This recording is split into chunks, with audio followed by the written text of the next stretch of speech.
Рек Битола е најголемата, што викаме народски, златна кокошка. Таму милиони, милиарди се крадат. Во последните 30 и нешто години од постоење на централата, милиарди се имат искрадено. Еве ќе ви кажам еден пример. Не е битно која компанија.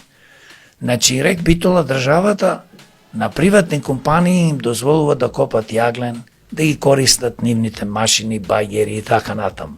Јас секојаш велев и кога бев кандидат за градоначелник во Битола пред 4 години, велев зошто Рек Битола државата не купи ако им е потребно машини.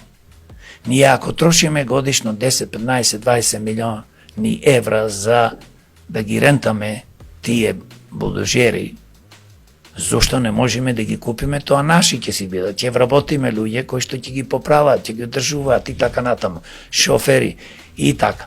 Но таму се перат огромна сума на пари. Секоја сделка, секој се буквално што е направен тендер се дели помеѓу директорите. Гледате што се случи, има некој апсење нормално на директори од Рек Битола. Тука е нашиот битолчанец кој што беше главен на републичко ниво, Васко Ковачевски.